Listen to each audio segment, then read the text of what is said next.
I can remember thinking to myself, because I had done so well till then, but I remember thinking to myself at that point, is this as good as it's ever going to get? Is my child going to be normal? Is my child going to be like they were before? And how long are we going to be here? The answer when they first come to rehab is, I don't know. Really, nobody knows. Most recovery is in the first 6 months, but then it means that in the first few weeks is very early, and our predictability is bad.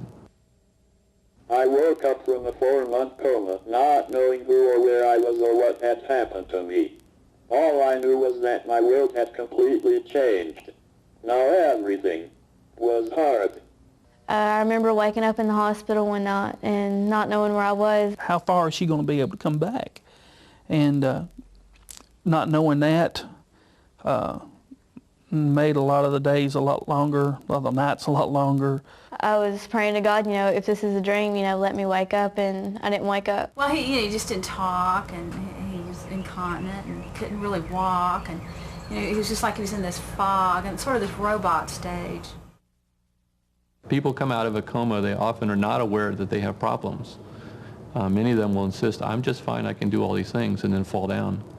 One of the paradoxes is the family members remember how sick they were, how long they've been in the hospital, all these terrible things that happen, and the person doesn't. While they're in a coma, they don't remember any of that. We'll tell them, you've come such a long way, but they don't know that because they don't remember where they've been.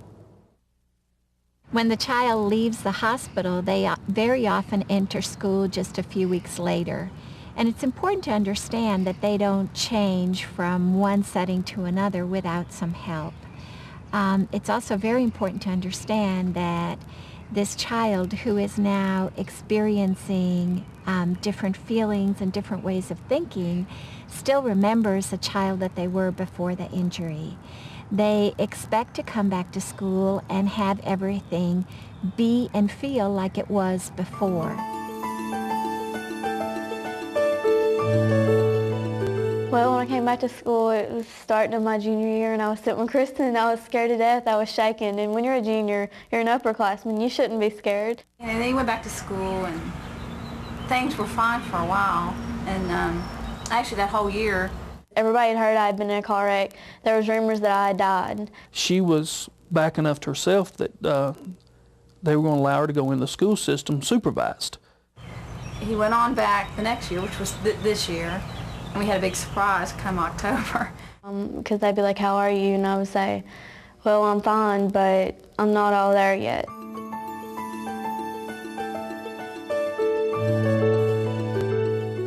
Things started to change in school and get more difficult, and he was showing short-term memory loss and some hyperactivity. He started to display these obsessive-compulsive disorders like tics. We had people at the school system that wanted to fight that didn't want that. They said, she looks okay, she shouldn't get any special treatment.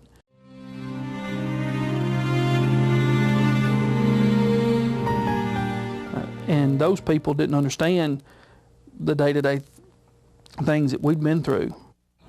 The teacher started noticing, sending home all these notes, and that's when we realized we were going to have a problem. It's kind of like having a bunch of labeled blocks stacked up against the wall, all in order.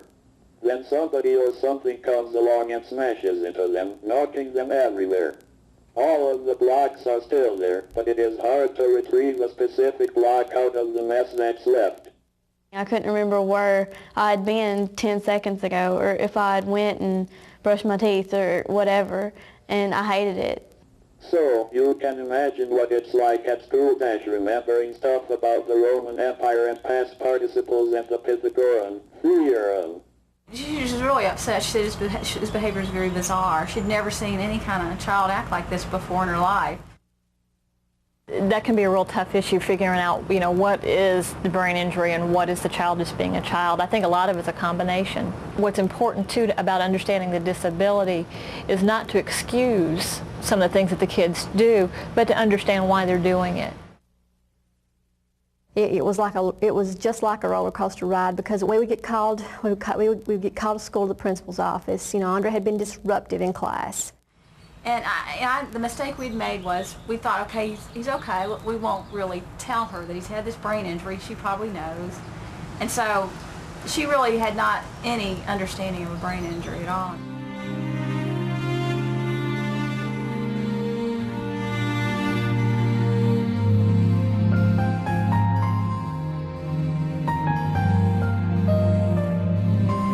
Well, you know, what did Andrea do? Andrea laughs out all the time. Well, that's part of a brain injury. Then we would have to, sometimes that wouldn't be good enough. And here's Tyler, very above average student, does really well.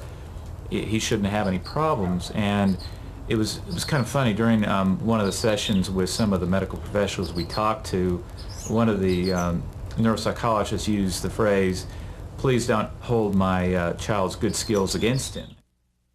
It's very easy to label a child and label him by his behavior and not by who he is. Chances are, if you've been a teacher for 10 years and you're a really good teacher, you've had behavior kids in your class before. Now you understand why the behavior is as such, and you go with the repetition, the immediacy, the consistency. So what you really need is a master in caring. You don't need a master's degree in special education.